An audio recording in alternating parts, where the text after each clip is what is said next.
you give us some very powerful insights. And I feel like there's people who are saying, okay, I want to be self-employed. I want to be my own person. Yeah.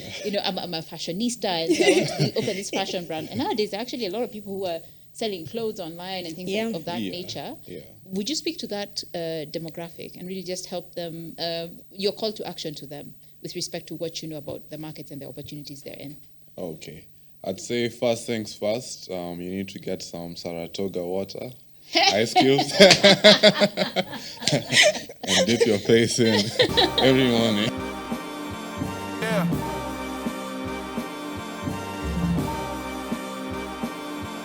We back.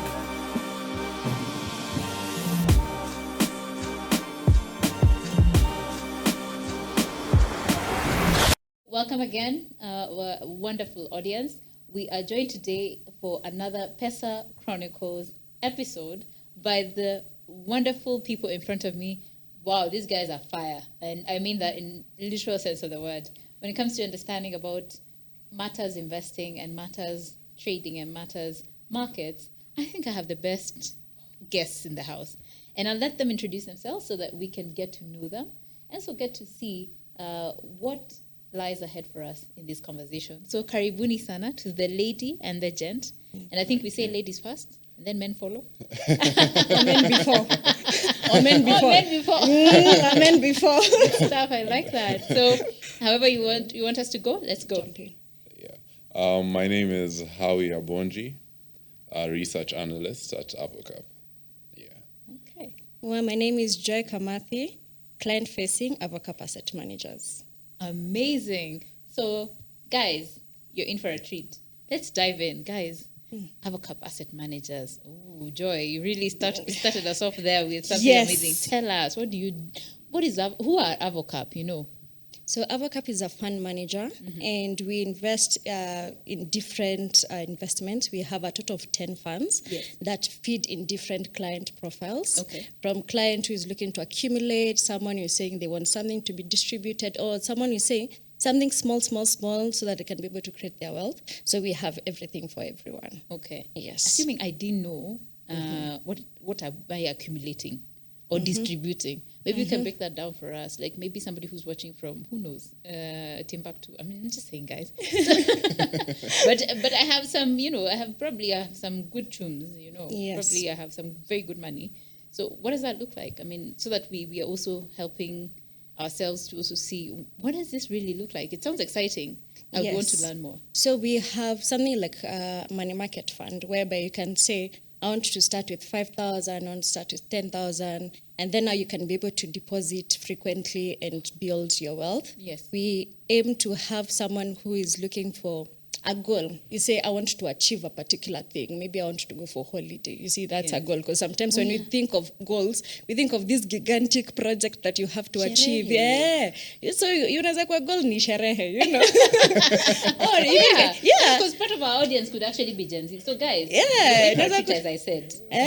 Or my goal maybe it's shopping. You want maybe to revamp your house or something. And you're saying, I don't have the money right now, all of it right now. So I want to be able to put it in small bits and still now be able to achieve my particular goal. Okay. Yeah. Good stuff. Wow. So I can do accumulative savings, as you say. Yes. More like, and how do the percentages work? I mean, I know numbers are very important for us now who are listening in. I know there are guys who are looking at, what's the percentage? Because I always hear that guys asking, what's the percentage? And then I think it's important for our audience to know what's the percentage.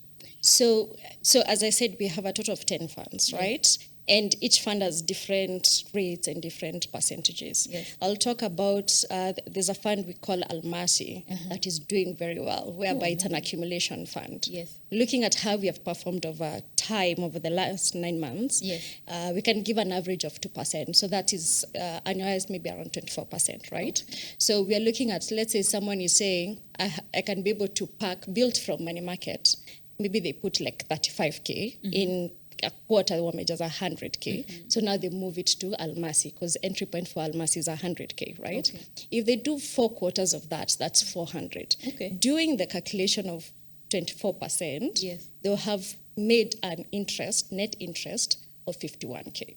Wow. So you see now, this is someone who has said, maybe I want to start small. Yes. And then I'll move from one fund to the other. And by the end of the year, or by the end of, let's say, 12 months, then they are able to accumulate proper funds. Wow. So by the end of the year, they would have made an upwards of 51,000. Around 51,000, yes. Wow. Yeah. Wow. I mean, Howie, tell us a bit more about why this actually makes sense for investors alike. Like, and we're not looking at any age group particularly, but just really for everyone, because I think money is important for every one of us. Yes. Yeah. Yes. So for your fund like Almasi, I'd say this is more for your long-term investment goals. Yes. So say if you're trying to maybe build a house, Yes. or buy some piece of land like Kenyans do love doing. Yes. But I wouldn't advocate for that. Yeah, Yes. the plot mania. It's better to consider liquid investments like we do Yes. offer. Yeah. So yeah, Almasi is more for your long-term investment goals. We also do have other equity funds. So Almasi is an actively traded bond fund. Actually, one of the first in Kenya. Oh, And wow. yeah, so our team, that was our specialization as Yes. Avocap. Yeah. The team that's running the Almasi Fund were one of the best bond traders in the country. wow. So it's our pedigree product, but we do also have other equity investments. Okay. So we have our Africa Equity Fund. Impressive. Yeah, and it's done. The returns look almost like your Bitcoin type of gains. So they can easily shoot up. And Yeah, Yeah. yeah. Because this year has been really good for African equities. Yeah. Yes. Like even if you look locally, KCB has rallied almost 96% last year.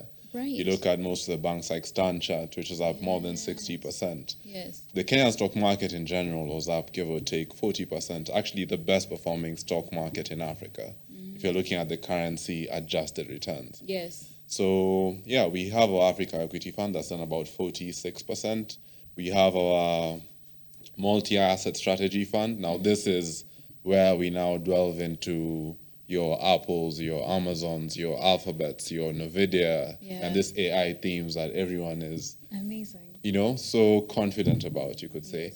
And so there we've done about 15% for the past 9 months, which is quite good on a dollar basis. Yes. And so, yeah, we do have that whole suite of products. So if you're looking for more longer term investments Yeah. and you have some higher risk appetite, Yes. you could place some funds in the equity funds, where it's the global or local. Yes. And then if you're looking for a safer avenue to build that wealth, we have the Almasi, which is the actively traded bond fund. Yeah. But then you've mentioned there's 10 of them. So far you've mentioned the two, and Yeah. my heart is just going like, okay, I want to hear the other 8. If you can, just really give us just a sense or a feel of them. Yeah. Okay, so we have the Global Equity Fund, which is almost like your multi-asset strategy, Yes. where we're investing in this global pool of assets. Yes. Though the difference is that in the Global Equity Funds, we have less turnover in the Okay. portfolio. Okay. So we are not really looking for this 3-month, 6-month opportunities. It's more Yes. like 3-year, 4-year opportunities. longer horizons. Yeah, Yeah, longer yeah. horizons Which on is our holding impressive, periods. yeah.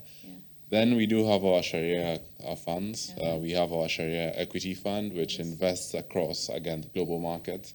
In Maybe just for the audience, when you say Sharia, is it more, because anytime I hear the word Sharia, and for me, I know a specific kind of like inclination in terms of a community. Yeah. Would you speak a bit more into that? Because that could be people in our audience wanting to understand a bit more about it.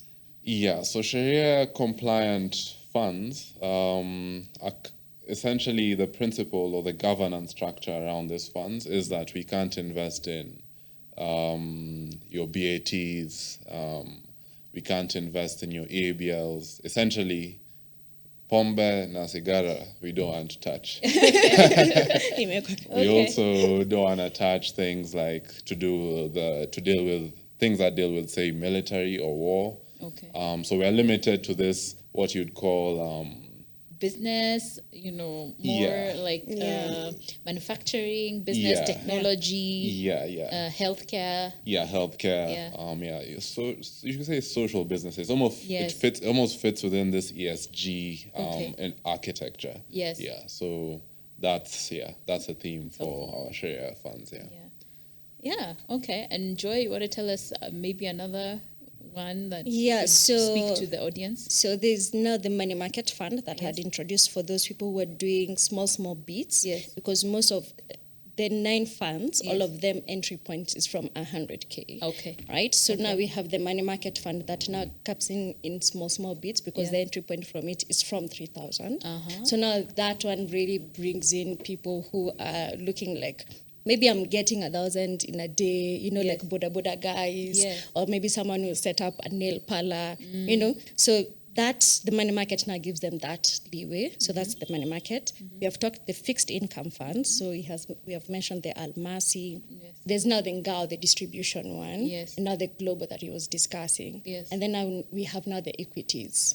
So equities, there's the Kenya one, the money, the African that he had mentioned as well, and the global. So all of them, they serve different clients for different, pockets and what they're aiming to achieve. So in most cases, we first listen in to the client and profile them and really understand what are you aiming to achieve. Okay. Right? Now, if you say, let's say, for example, someone is saying, I want to build something maybe for my children, or I want to build something for retirement, then it's easy to tell them, pick a fixed income and then pick an equity fund and then mix with something else, right? Someone else will say, me, I'm already in retirement, in a pension, right? I need something stable. I need something like maybe I can be getting something small at the end. And it's like, now we can be able to create a financial plan for them fitting the goal that they want to achieve. Okay. And would it also matter that maybe they're doing it as either a group of friends, so they've come together, they're not necessarily a chama, but they kind of meet every month, and they're contributing a certain amount of money, and maybe each member gives $1,000 or 100,000 Kenya shillings, as you earlier mentioned, or equivalent, and then they're looking at maybe at the end of every meetup they're having quite a lump sum. Would that still be considered for a group, and how would that work? Because again, the element of trust. Yes, we're friends, we trust each other, but then we're looking at investing in something where it's not just one person who holds the key, and then who knows, they might decide to run away with the key. So again, we want to avoid that. So how would that work? Can that work? Yes, so we have 3 types of accounts, right? We have now the individual account. You're saying, I'm doing this for me, right? And now we have the joint account, whereby you can say either it's chairman, because you see, even with chairmans, is like the chairman, the treasurer, and I think the secretary, they can come together and build. Others, even siblings, they can say, we want to put together as siblings, right? So we have the joint account. You can fill in about 4 people together. So now everyone, you can sign in, all to sign, any to sign. So yes, we have the joint account, and then last we have the corporate. So even as a company, you can say, even for SMEs, they're like, yes, I have my partners, but we want to come in as a company. So then we also have the corporate account as well. Interesting. So when we talk of corporate, now you've introduced something very exciting and unique. Assuming I have a business, I'm a business owner. Could be I have we are 2 or 3 directors, but then of course we're running a limited company. So is that what you're calling a corporate account, where you can open? Yes. You can open. So now you open it like, let's say the company is called ABC. Yes. Right? I don't know why ABC popped to my head. Nursery school rhymes. The first thing that comes to like A for apple. So I was like, ABC. B for bond. C for calculations. Let's calculate this. Yes, let's calculate this thing.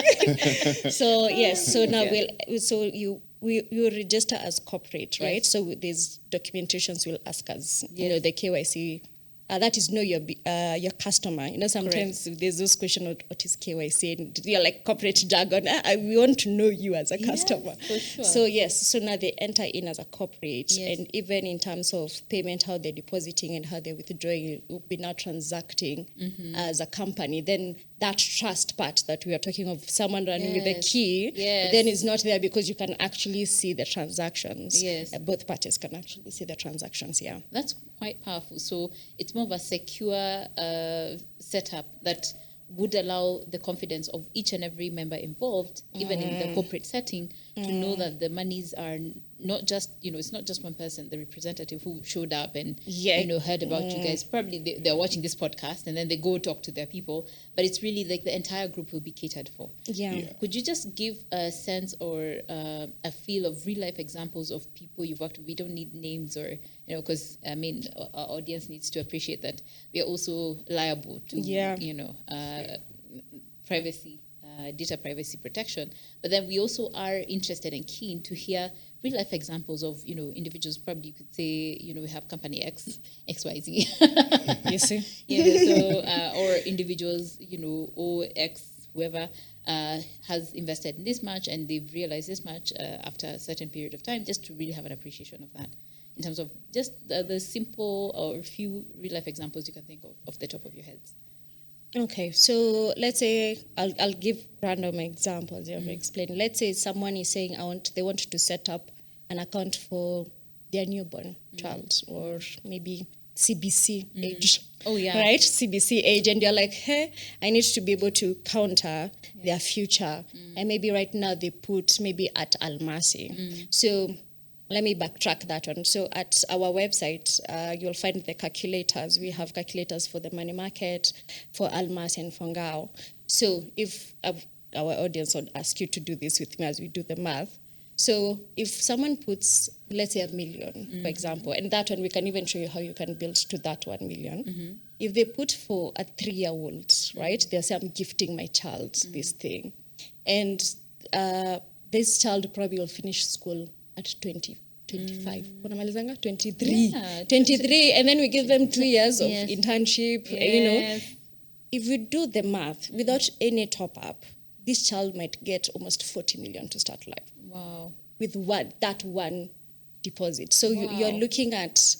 That's a trust fund right there. Whoa, I like that. That's a trust fund right so there. you find like you can actually like plan through without that pressure, because sometimes you're like, yes, you want to set up for our families, you want to set up for the kids, but they're like, you're not so sure how to go about it. So it's like, this is the plan, so how do we then build you to here so that now you can be able to get those benefits? Yes. Impressive and interesting, but I want to hear from Howie's point of view, from a logical numbers perspective. What does that mean? Like for me to actually, even have an inclination that my child would actually be able to have that trust fund. Because 40 mil is not so bad. Think about it. A lot of people, including the current American president, started life with a good trust fund. You know what I mean? But then he also still ran for bankruptcy. That's a whole other conversation. That's another story. But then it shows us that, there's still, it's powerful in that sense. Could you just speak into that, just based off of why Avocap is also very passionate and keen on helping these investors, look at that kind of trajectory? Yeah. So one thing we noticed in the local market is that, yes, okay, there was this, you had many fund managers who had these products that maybe only offered you this cash-like, instrument, which was your money market fund. There was others who, okay, yes, they're offering you that bond fund, but it's just the income component. Yes. So for us, we realized, okay, there was no real avenue for people to access these global opportunities, which would at least allow them to accelerate their wealth generation, as well as hedging certain risks, whether internally or externally. And then also just walking through that journey, through the entire process. So when it comes to, say, your trust funds, especially talking about trust funds, we're in a globalized world. We realize, okay, you've invested in your shillings. Maybe you've invested 10 million shillings. Maybe you started investing in 2008. You've been getting your 9% per year in your T-bill or a similar instrument. That's on the shilling. The shilling in 2009, 2008 was, to the dollar, was about 80 bob. Yeah. Today we're looking at 129, 130. Yeah. At its peak, it was 160. So if you're looking at your returns in shillings, adjusted for that currency depreciation, then we also take inflation. Inflation nowadays, they say it's 3-4%. But when you go shopping, it's more like 7%. Yeah. So if you're trying to set up your kid for this future, you need to think of all these aspects. Okay, do they even really want to stay in Kenya? What if this guy wants to go and study or live in New York. Yeah. Or say Or even Switzerland. Italy. Or I mean, Italy. they could yeah. be, they want to be very, near, Yeah. the city of Turin. Yeah. I don't know why I've been reading about Turin, so. Yes. So so in that we now realize, okay, our products can actually provide you both this currency diversification as well as that accumulation effect through this higher returning products. Yes. So we do think, for instance, like Eurobonds. Okay. Most people used to hear Eurobonds. You hear, hey, what is a Eurobond? Where is it? We don't. Where you is don't it? even know. The mere fact that it has euro at the, Yes. at the first start of that word, the euro what? Yeah. So it is almost inaccessible to a majority of investors. But for instance, we've introduced our Eurofix fund that now allows the regular investor to now, get this higher yielding dollar denominated income into their portfolio. Yes. And for instance, today, our Kenyan Eurobond that we recently issued, actually last month, a few weeks ago, is yielding something around 9.4%, 9.5%. So you see, that's really competitive. Yeah. That's competitive. Yeah, if you consider our 1 year T-bill today is about 10% on the shilling, you're now getting 9.4, 9.5% on the dollar. Yeah. And so, we think offering this suite of products for one who's looking to build that sustainable being the keyword, wealth, is what gives us our edge, what differentiates us in the market. Yes. I think we have the wider suite of products that allows investors to diversify from country risk to currency risk to even return risk, So you can diversify your portfolio through, if you have that 40 million, maybe 10 is in Almasi, another 10 is in the Africa Equity Fund. We have some Egypt over there, Libya, Angola. Yeah. And another 10 is in, investing in China, in Korea, in Japan, in Germany, where they're going to be spending more on defense, and, in America. Yeah. And you can have that comfort knowing, okay, if anything happens in Kenya, my child is okay. If anything happens in Ghana, my child is okay. If anything happens in US, my child is okay. Yeah. So that diversification does help in at least lowering the risk while still allowing you to benefit from the potential returns. Yeah, we do. And have you seen a lot of clients who come in and they're like, how long, who are maybe time frame? What's the time frame that you could share with us that you've seen most of your clients hold their investments without even having to think about their what they've put in, and they just monthly they do something in terms of investing? Well, I think as I said, it's the goal and the investment. There are those clients who will say faithfully, I'm going to be putting this amount of money because I'm aiming to get to something else. We have SMEs who will say, for the next 3 years is sweat capital, I'm going to pack, money. But so by the time now I'm opening the business properly or maybe launching it, I'm able to launch it. So, especially in most of our long-term funds, you see them working between 3-5 years, and they're saying, yes, I want to pack and not keep withdrawing. But then also, as I mentioned, we have the money market fund now that gives you the leeway of, even as business owners, to put in money and withdraw easily without that stress of wondering about long term. Okay. Yeah. So that's mainly for investors who are looking at least a longer horizon, say, I want to put in money 1 year and not even really have a look at it. Yeah. But, okay, of course, as you said earlier, one needs to, we have to remind ourselves, we don't want anyone going with a key. So, so there's still the sense of visibility. Yeah. And is that automated? Is that given monthly? How does that work? But I get some of those questions also from our end of people who are interested in, like, how would they be able to track? Because yes, they're putting in their $5,000 monthly faithfully. Yes. But then how are they able to track? Is it like they get monthly statements, or how does that work? So we have a mobile app, Avocap app, right? Amazing. Okay. Right. We have the app whereby, again, it's self-onboarding, so you don't have to come to the office unless, you have to come give us high fives. But yes, it's self-onboarding. So in it, we have a section of portfolio where they can be looking at their statement, how their money is growing. Yes. So that is like the shortest version to actually see how the investment is growing. Yes. But then also they get the monthly statements on the portfolio on how they are actually, the investment is growing. Yes. And maybe just to give a sense, I mean, it's just something that I've just recalled. A lot of people tend to wonder. I mean, we were talking earlier with some friends, and they were like, yeah, like the Cyton deal just went how it went. Really, you know, and again, because you're within a similar space. And I liked how there's a point you gave us earlier.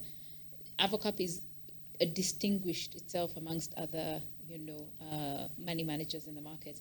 How is that so? Why so? Like, what really gives you that confidence to say that to us? Okay, aside from our CMA licensing, Amazing.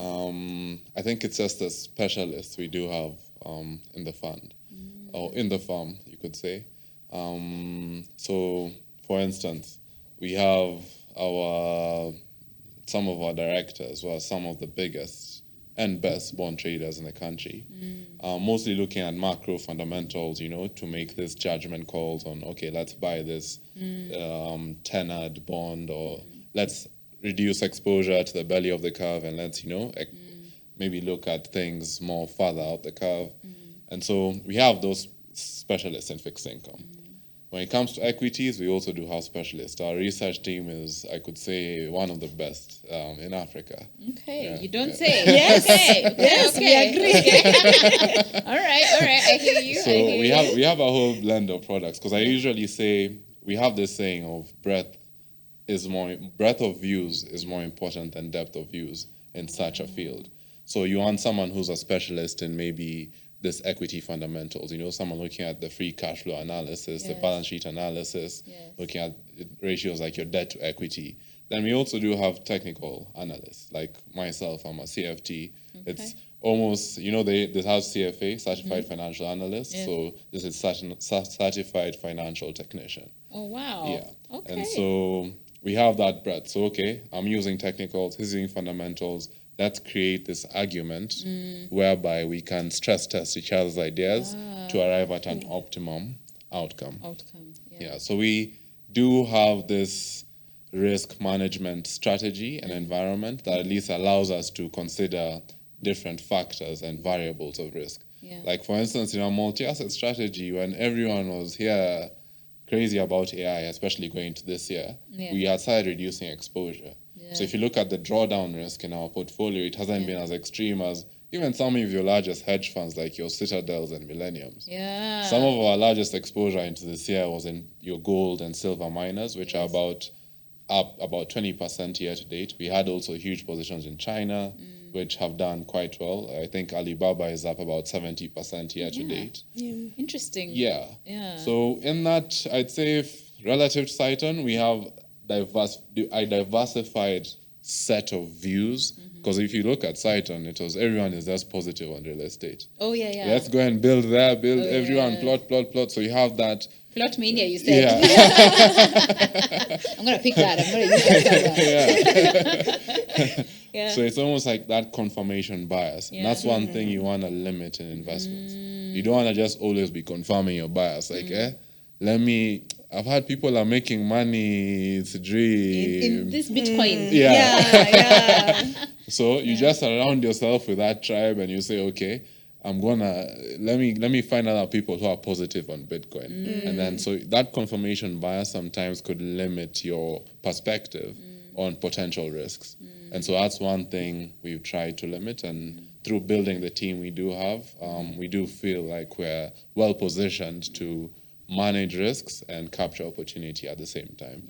Yeah. That's quite impressive, because I feel like it's giving us a sense of, could be now, if I look at it from a broader perspective as a Kenyan who also works for a multinational company, why you as Avocap decided to kind of just, now go broad and, global, and as you said, a wider suit. Now, identify even players who are also in the global market, but are also able to, as you said, have the proper regulatory and licensing frameworks in place so that you're able now to offer a wider scope to that. Could you just really speak into that? Like, why the synergy, say, with like Scope Markets with Avocap?